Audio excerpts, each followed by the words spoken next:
Halfway along the road of life's journey, I lost my way and found myself in a dark wood. My heart was full of fear as I reached the foot of a great hill, but I could see that the hilltop was cloaked with rays of sunshine, and this gave me some hope as I looked back down the valley below, where no living person had passed before.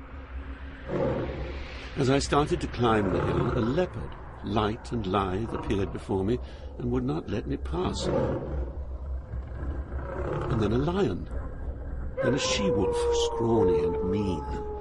I lost all hope.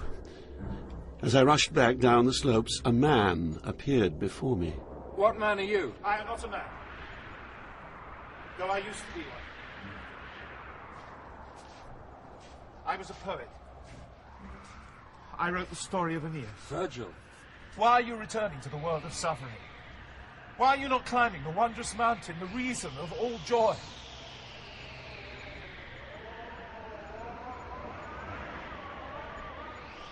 If you want to get away from this savage place, you will have to go another way. Follow me.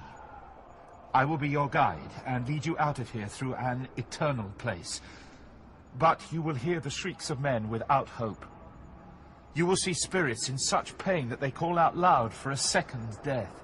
You will see men happy to be consumed in flames because they think that they will join the blessed. And then there will be someone else. Someone more worthy than myself will come, and I will leave you with her when I depart. The daylight was fading, and the evening light was releasing Earth's creatures from their toil, as I prepared myself for my journey. Before we go, tell me, will my strength be adequate for this journey? Why should I go? By whose permission? I have done nothing to deserve this. To free yourself from these fears, let me tell you why I came here. I am among those who are in eternal suspense.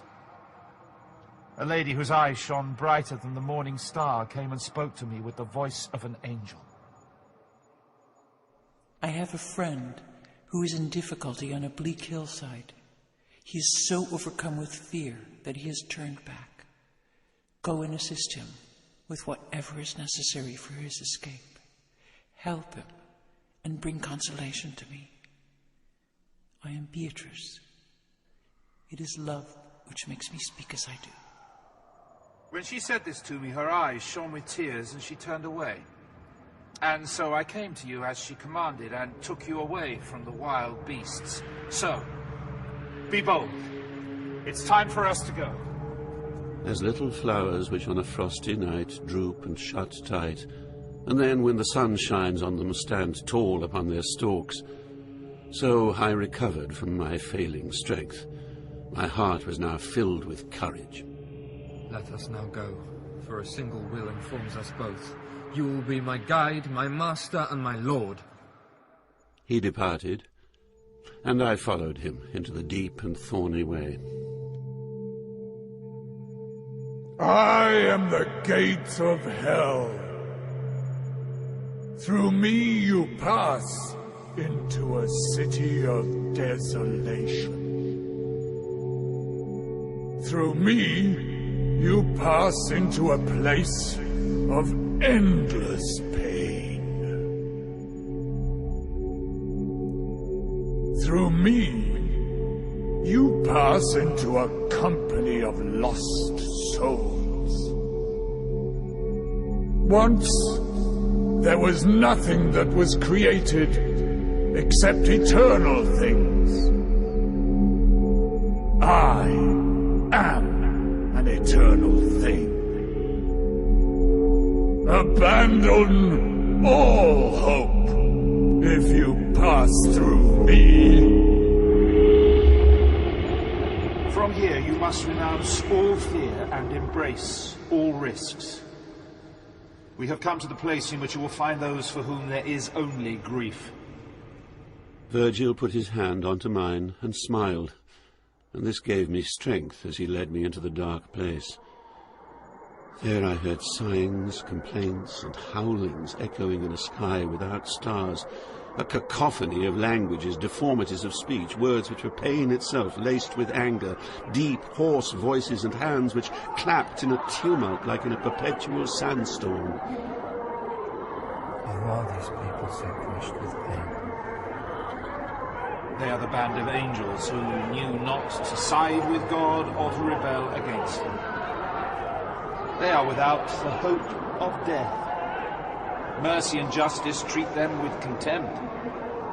Their life is so meaningless that they are envious of any other fate. The world has forgotten them. Let us not talk of them. Look and pass on. And as I looked at them, I saw a flag flapping wildly as it was carried forward, and behind it came a huge torrent of the dead. They were naked, and their skins were blown with the bites of swarms of wasps and hornets which followed them. Their faces ran with blood and mixed with their tears as it streamed down to their feet, where filthy creatures swallowed it up. And then when I looked beyond them, I saw other people on the banks of a great river. And there came towards us a man in a boat. Woe to you, you perverse spirits! Don't think you will ever see the promised land. I have come to take you to the other place, into eternal darkness. You, living soul, stay away from the dead. There are other crossings for the likes of you. His crossing has been willed in heaven. There is no need for any other questions. Come on. The naked spirits gnashed their teeth at these harsh words. They cursed God and their parents, the human race, the place and time of their seeding and their birth, and then they gathered together, wailing loudly on the evil shore, which waits all men who do not fear God. The boatmen collected them together, and one by one, like autumn leaves that are blown away until the branch is bare, they threw themselves from the river bank as they were beckoned. And thus they went away on the dark water. I could take no more, and passed out.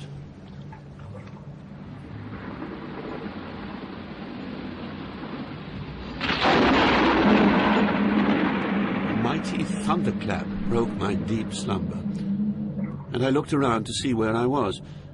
We had come to the outer edge of an abyss which was so dark and so deep and so filled with cloud that I could not see a single thing in it. We must go down into this blind world. And so we moved into the first circle girding the abyss, and came upon a vast crowd of men, women, and children. I saw no torment and heard no weeping, but everywhere there were sighs of grief. These are souls who have committed no sin. They lived before the time of Christ and paid no tribute to God. They were not baptized and cannot enter the Christian faith. I am one in that position. For this, our penalty is to live here without hope, but with desire. We then came to a place where all was dark. A second circle, where Minos the bull, bristling and snarling, examined the faults of new arrivals. An endless queue of sinners awaited his word. For each he judged, he wrapped his tail about his body to indicate the level at which they should live in hell, and then they were swirled away. Be careful how you enter and whom you trust. Wide is the gate, and broad is the way. Do not impede him. His way is willed in heaven. Then two lovers came and flew towards us on the malignant air. Oh, gracious living creature who comes through the black wind to visit us, know this. There is no greater melancholy than to recall a happy time when you are miserable. One day, Paolo and I were alone together reading, and several times what we read caused our eyes to meet, and we both blushed. Paolo kissed me, and we got no further with our reading that day. Love, which quickly fastens on gentle hearts, love which allows no one love to escape, seized us so strongly and led us both to find a single death. And while she spoke this, her lover shed such tears that I felt as if I was dying, and I fell down as a dead body falls. When I recovered, I saw all around me tormented spirits I had not seen before, and fresh torments. We were in the third circle, where it rains eternally, implacably, relentlessly. There, Cerberus, a monstrous dog with 3 heads, barked at these poor souls under this downpour. His eyes were red, his beard greasy and black, his belly huge, and his paws had talons with which he clawed, flayed, and quartered the spirits. They too howled like dogs as the rain battered them. When Cerberus saw us, he opened his mouth and bared his enormous teeth. He trembled so no part of him was still. Virgil scooped up 2 handfuls of earth and threw them down the dogs' throats and silenced the horrendous beast. These souls are victims of the sin of gluttony. Each of them will see once more his sad grave, will once more put on his flesh, and will hear once more what echoes through eternity.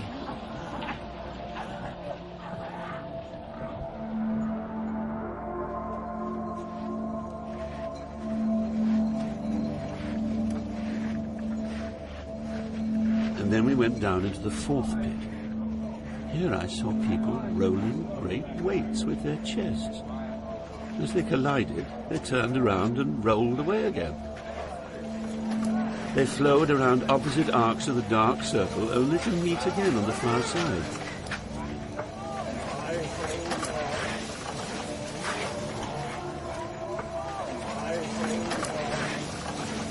These are the clergy, popes and cardinals in whom avarice does its best. For all eternity they are destined to run against each other, one lot with their fists clenched, the other with their hair cut off. How short a life have the gifts which are distributed by fortune, for which the human race so squabbles.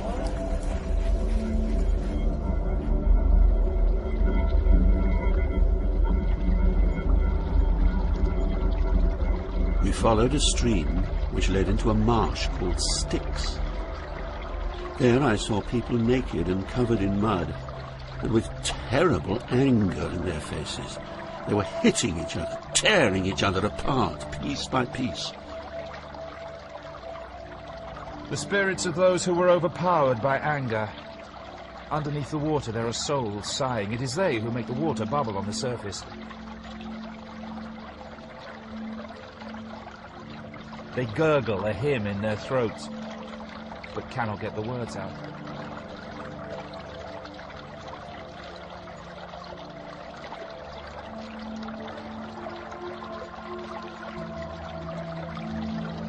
We made our way around the edge of the vast swamp, between the dry bank and the wetness, watching those who were swallowing the mud. And then we came to the foot of a tower. 2 small flames glowed from the top, and another answered from far away.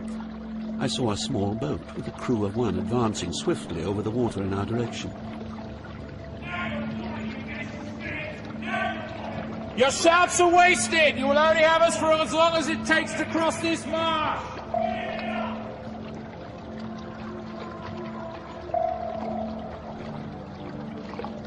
My son, we are approaching Dis, the city of fallen angels. The monsters glowing pale red like a fire within. It is the eternal fire which lights them and makes them glow. We are now in the deeper part of the heaven. I saw 1,000 spirits who had fallen from heaven. Who is this undead one who travels through the kingdom of the dead? Don't leave me here. If we can't go on, let's go back. Have no fear, for I will not leave you in this low world, but you must wait there for a moment. He left me and went to meet the spirits. I could not hear what he said. Perhaps, yes and no, fought it out in my ears. But he had been with them for only a moment when they ran back inside the gate and slammed it shut in the face of my master. Do not lose heart because I am hurt. We will overcome this setback. Their arrogance is nothing new. They tried it once before at a less secret gate. The one above, at which you heard the words of the dead. Already from the hillside now, way above us, passing through the circles without any guide, comes one who will open up this city gate. We must wait for him. Has anyone else ever come so far down into this place only to be punished by having all hope cut off? Rarely does it happen that any one of us makes this journey. But it is true that I have been here before, just before my flesh was stripped away. So I know the way well. Don't worry. Suddenly I saw on the glowing tower 3 harpies covered in blood rise up. They had the shape and movement of women, and around their waists were snakes, and they had horned vipers for hair. Cover your face! If the Gorgon comes and you look on her, you will never go back to the bright world again. And not relying on what my hands would do, he covered my face with his hands too. And then there came over the troubled waves a crashing sound filled with terror, and Virgil took his hands from my eyes. Now, look! Like frogs scattering before a snake, I saw more than 1,000 lost souls disappear beneath the water, making their escape before the one who crossed the Styx without wetting his feet. It was the messenger from heaven, and how full of disdain he seemed to be. He came to the gate, touched it with his staff, and opened it without the slightest difficulty. Then he turned and went back the way he came, without one word to us, his mind on other things. And thus we were able to move towards the city and enter without opposition.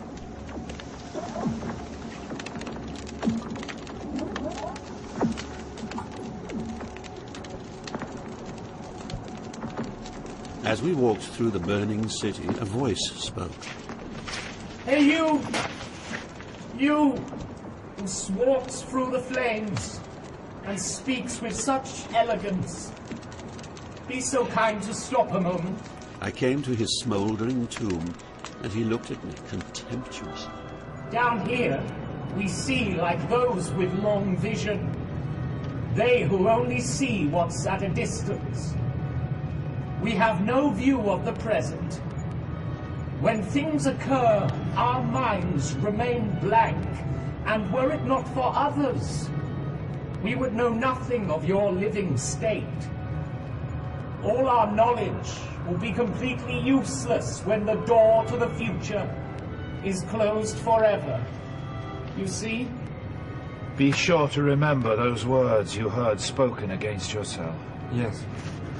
When you come to stand in the glow of her presence, the one whose sad eyes see everything, then you will know life's itinerary. I am Beatrice. It is love which makes me speak as I do.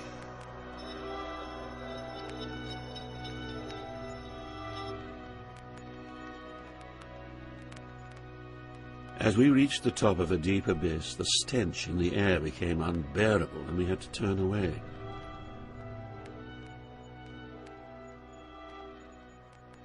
We will have to wait a while, until we become accustomed to these vile fumes. My guide then began a lesson. Within these boulders' bounds are 3 more circles, all tightly packed with souls. In the first of the circles are the violent. Violence can be done to God, to oneself, or to one's neighbor, to himself, or to his possessions. So, murderers and those who strike with malice, those who destroy or plunder, are all punished in the first round. Man can raise a violent hand against himself and his own property. So, in the second round, paying the debt that never can be paid, are the suicides, the self-robbers of the world. In the third round lie the souls of fraudsters, hypocrites, flatterers, sorcerers, falsifiers, seducers, and similar filth. Now, we must go on. The fish are shimmering over the horizon, and the passage down to the 7th circle is farther on.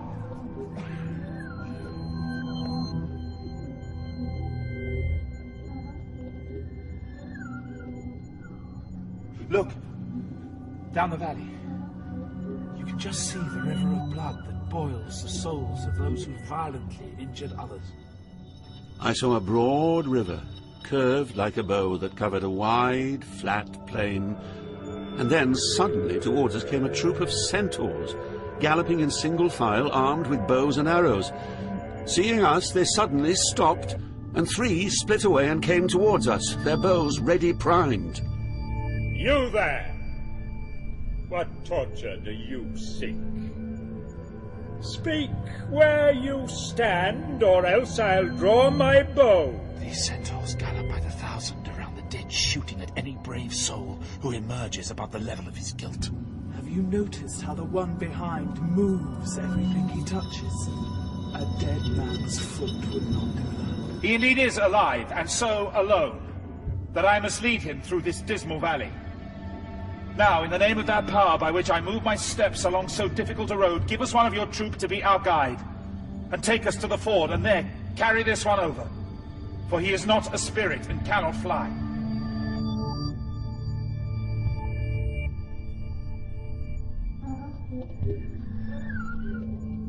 We came next to a forest without green leaves. Twisted and tangled branches bore no fruit. Only the thorns of poison bloomed there. Around me I could hear low wails of grief, but could see no one. It was as if many people were hiding from us behind the trees and bushes. I reached out and snapped a twig from a thorn bush. Why do you break me? Its blood grew dark around the wound. Have you no pity? Men we once were, now bushes and weeds. But even if we were the souls of serpents, your hand should have shown more mercy.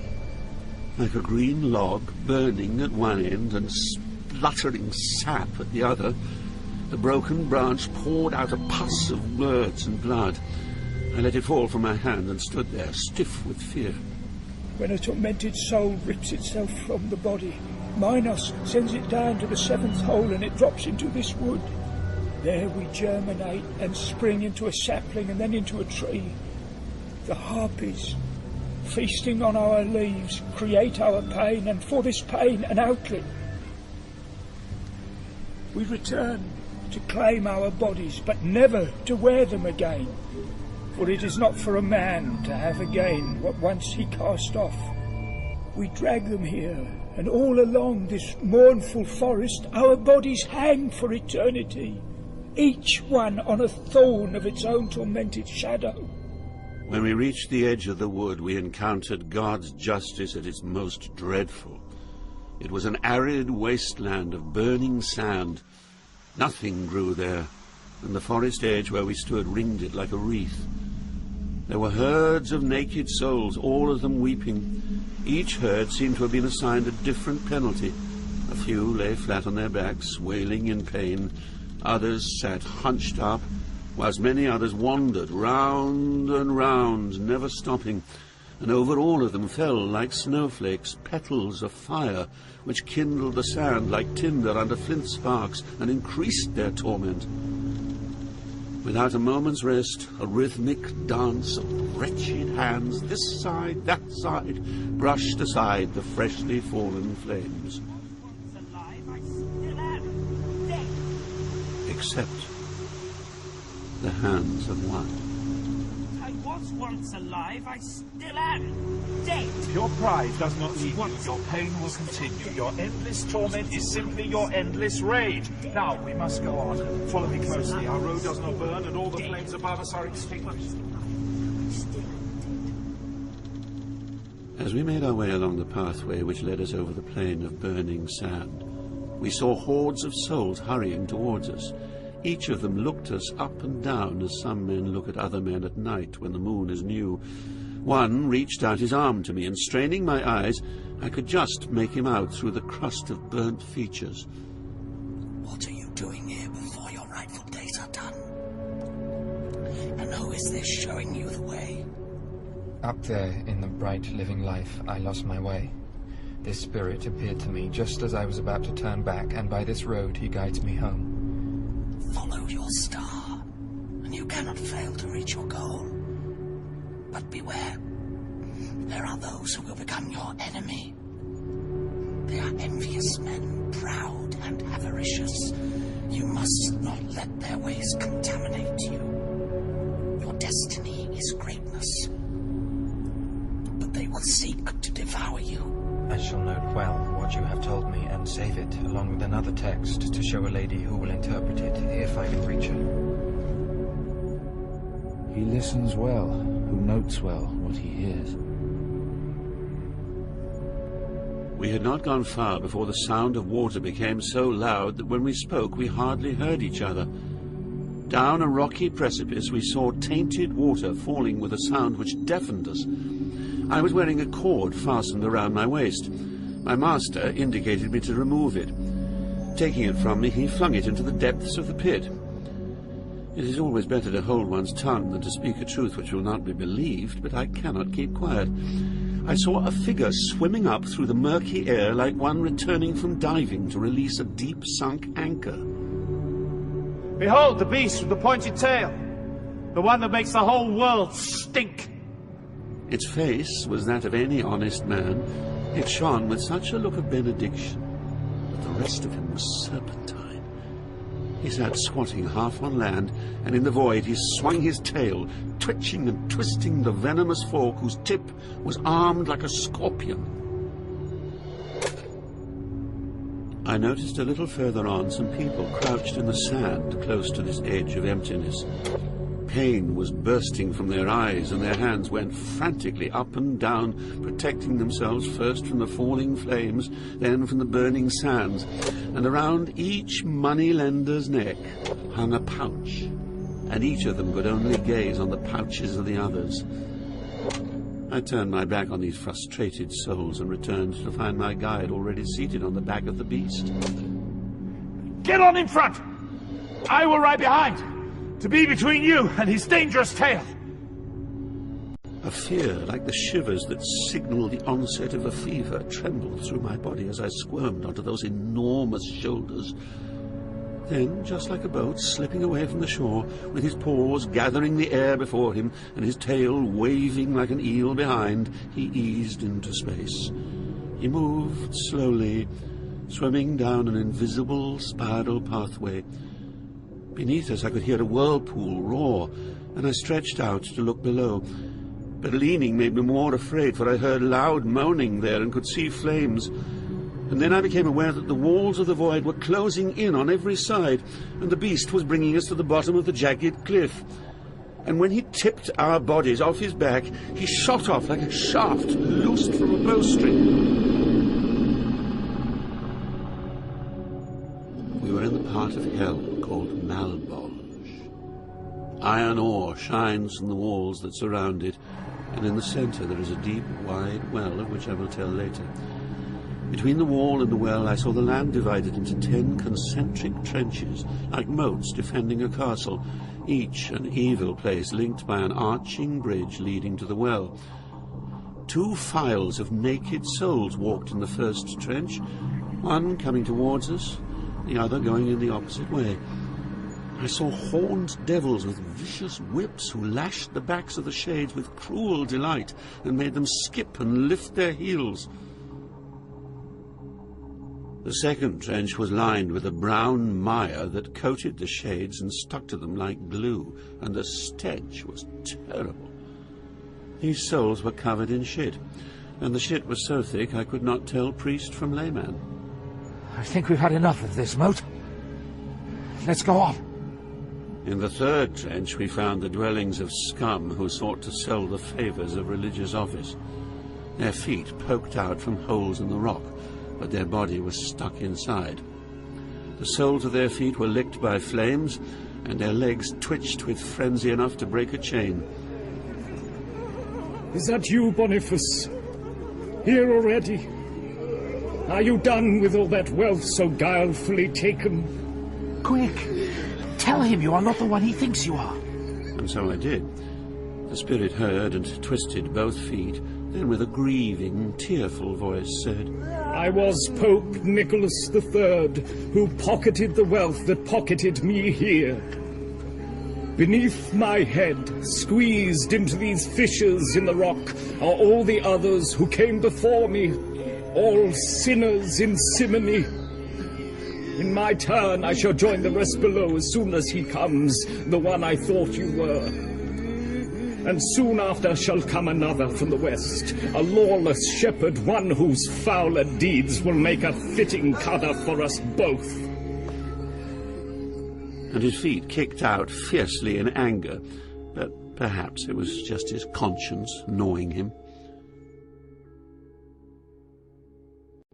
Now I must tell of strange torments, of the damned. We came to where we could look down into the depths of the pit, and saw that its floor was wet with sinners' tears. I saw people in the circle, silent, weeping, walking at a litany pace, the way in which processions push along in our world, and I saw that all was so distorted. Their chins were not above their chests. Their necks were twisted, and their faces looked down their backs. They moved ahead whilst looking backward. They never saw ahead of themselves, and their tears streamed down to their buttocks. In this place, piety lives when pity is dead. What could be more wicked than a man who tries to bend divine will into his own shape? Now the day turns light, and we must go on. We walked on and heard yet more lamentations voiced in vain. Heated by God's art, not fire, a sticky tar boiled in the ditch, but I saw nothing but the rising bubbles breathing in air only to burst and sink again. Watch out! I turned my head and saw right behind me a devil rushing along the ridge, and on his high, hunched shoulders he held a sinner by his thighs. Here's another grafter from the place where you can change a no into a yes with money. Stick him under! He flung him into the boiling tar and sped off. The sinner sunk deep, then floated up, all stretched out, and the devils, hiding beneath the bridge, stabbed him with 100 pitchforks. Best not let them see you here with me. Hide, whilst I speak to them. Listen to me! One of you, step forth. Let us pass, for it is willed in heaven that I lead another along this way. Let them pass. I don't like the look of this. See how they grind their teeth and wink at one another. They grind and wink for the boiling souls, not for us. Then the band of devils each gave their captain a salute, and he replied with a massive fart. I have seen troops of horsemen breaking camp, opening the attack or passing in review. I've even seen them fleeing for their lives. I have seen scouts ride, exploring terrain, and I have seen raiding parties and the clash of tournaments, the run of jousts to the tune of trumpets, to the ring of clanging bells, to the roll of drums, to the flash of flares on ramparts, to the accompaniment of every known device. But I never saw cavalry or infantry or ships that sailed by landmarks or by the stars, signalled to set off in such a strange manner. My attention then fixed upon the boiling pitch.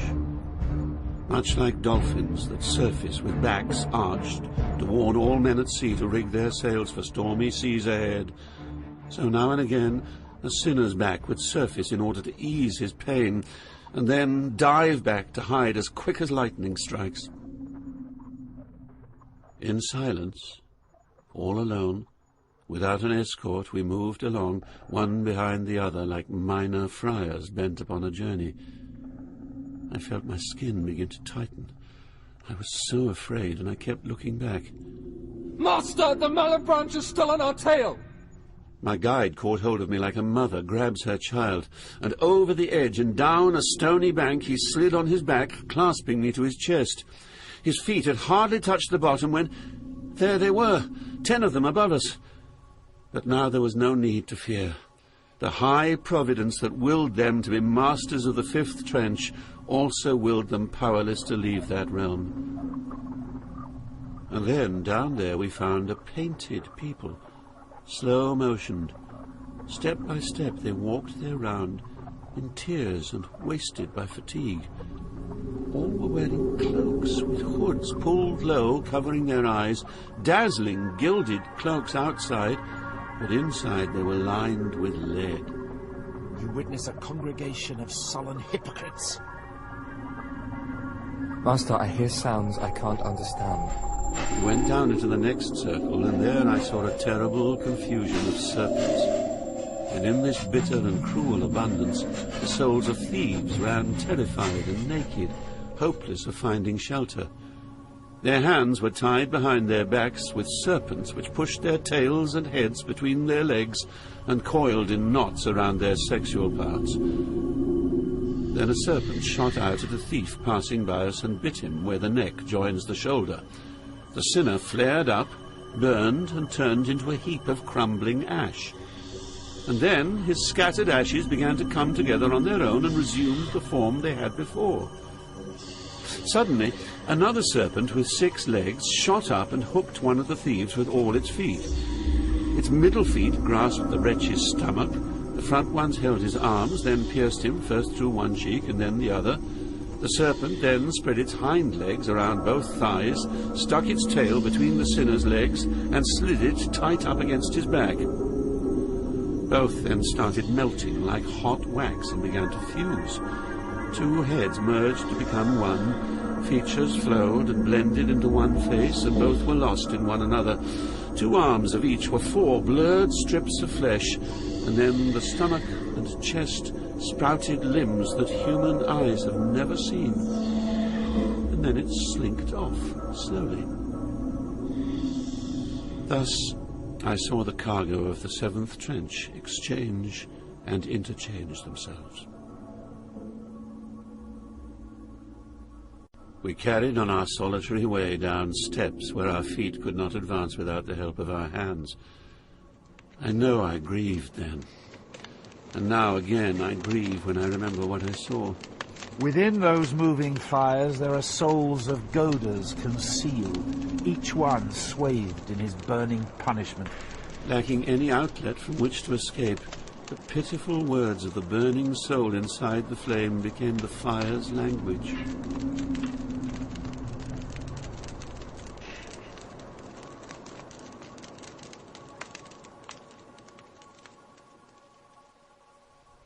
We climbed the ridge until we stood on the next arch that spans the 9th trench, where penalties are paid by those who sowed discord. Who could describe the sight of blood and wounds that I saw there? I saw a man ripped open from his chin to his crutch. Between his legs spilled out the dark sack that turns to shit whatever the mouth gulps down. Whilst I stood looking into his misery, he looked at me, and with his hands he opened his chest. Look at me! See how I tear myself! See how Mohammed is deformed and torn! And see how in front of me Ali walks weeping, his face cleft from chin to crown. We souls you see passing in this ditch were all sowers of scandal and schism in life, and so in death you see us torn asunder. I saw a body with no head that moved along no differently from the rest. It held up its severed head by the hair, swinging it in one hand. Of his own self he had made a lantern, and when he arrived at the bridge he raised his arm and held the head up high to let it speak to us at closer range.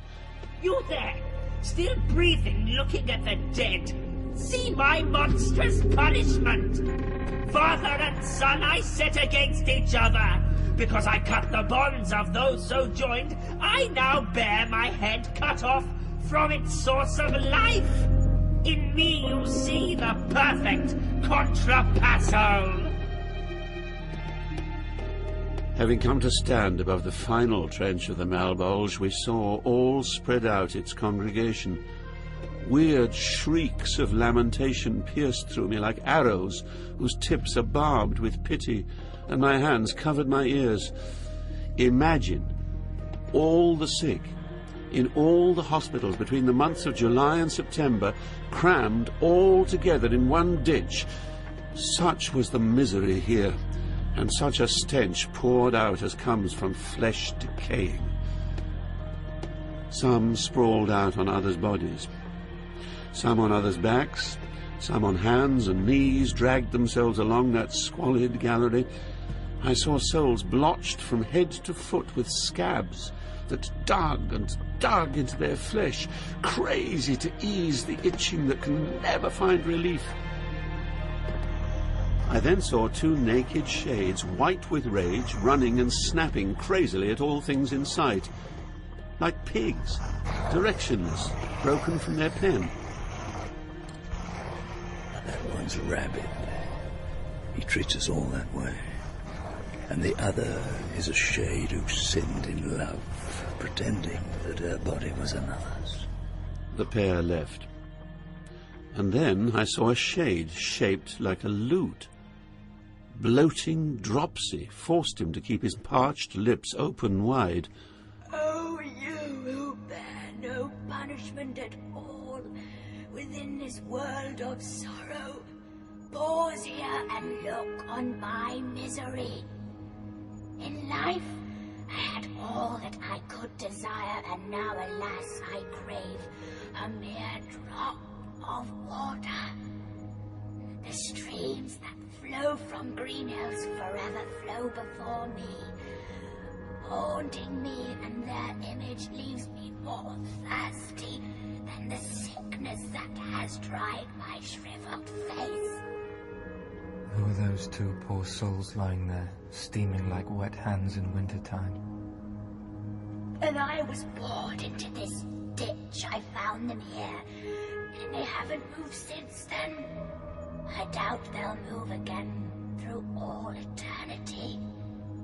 It's the burning fever that makes them smell so.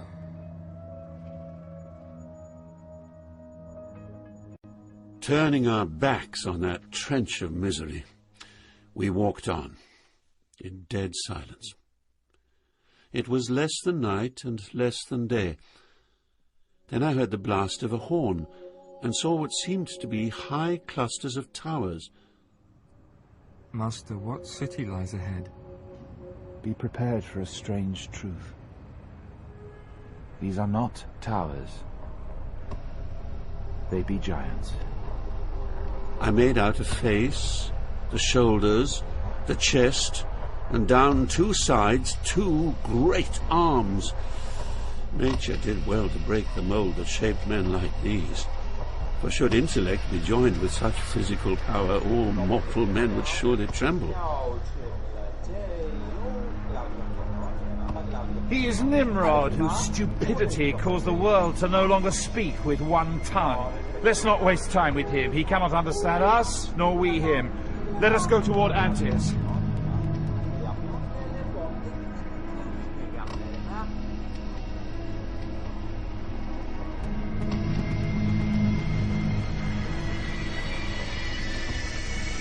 Antaeus, take us further down. This man can be of service to you.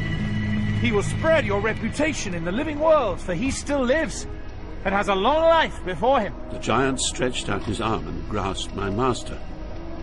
Now, let me take hold of you. And together we made a single burden.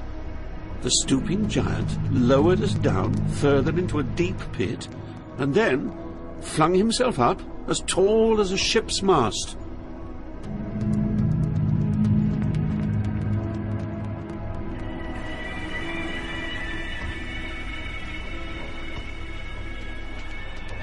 When we reached a point of darkness in the well below the giant's feet, I heard a voice. Watch where you step. Take care not to step on the heads of us miserable souls. At that I turned and saw before me a lake of ice stretching beneath my feet, more like a sheet of glass than frozen water. At my feet I saw two figures clasped so tight that one's hair could well have been the other's.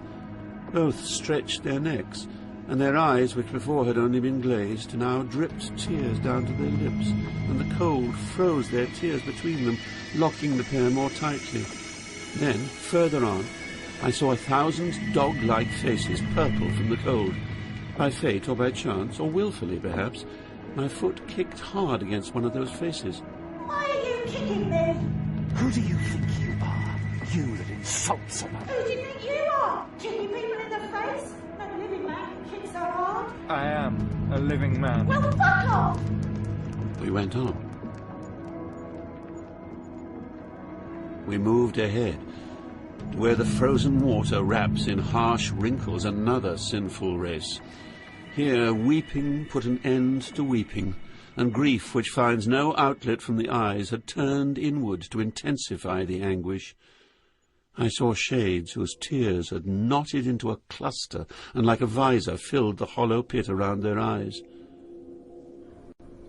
O wicked souls, break off these hard veils that cover my eyes and give me relief from the pain which swells my heart. Aren't you already dead? Just how my body is in the world above I do not know, but so you may more willingly scrape off my cluster of tears. Let me tell you this, when a man betrays the way I did, a demon takes possession of the body, controlling its movements from then on, for all the years it has to live up there, whilst the soul falls straight into the system here.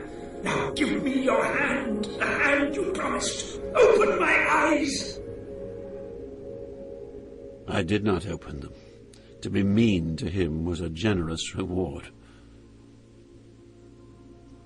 Then I thought I felt the air begin to blow.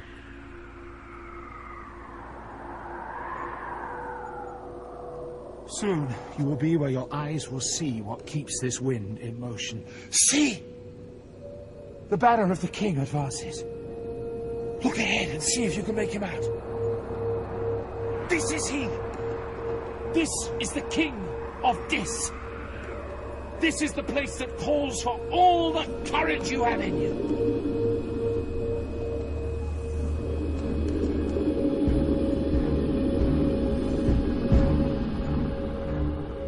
The king of the vast kingdom of all grief stuck out with half of his torso above the ice. Oh, how amazed I was when I looked up and saw a head wearing 3 faces. One was in front, bright red.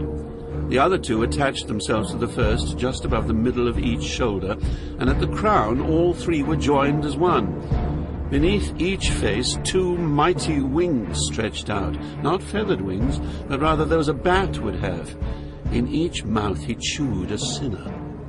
Soon it will be night. Now is the time to leave this place, for we have seen it all. I held on to Virgil's neck while he watched and waited for the time and place. And when Satan's wings were stretched out just enough, Virgil grabbed the scabby sides of him, and downwards, scab by scab, we made our way between tangled hair and frozen growth. When we reached his thighs, my guide, with strain and force of every muscle, turned his head to the hairy shanks of Satan and grabbed his hair as if to climb up again. I thought we were heading back to hell. Hold tight! There is no other way!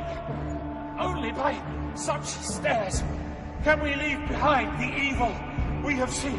I raised my eyes, expecting to see the half of Lucifer I saw before. Instead, I saw 2 legs stretching upwards. Get up! Get to your feet. The way is long and the road is tough. Master, why is there ice? Why is he upside down?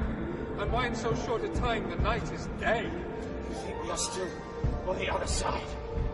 We were there whilst we were moving downwards. But when we turned, we passed the point to which all weight is drawn. Now we are standing beneath the hemisphere covered by land. When it is morning here, there, it is evening. Below, somewhere there is a space known not by sight, but by the sound of a little stream that makes its way down here through the hollow of the rock. My guide and I entered that hidden road to make our way back up to the bright world. We climbed, he first and I behind, until through a small round opening ahead of us, I saw the lovely things the heavens hold. And we came out to see once more the stars.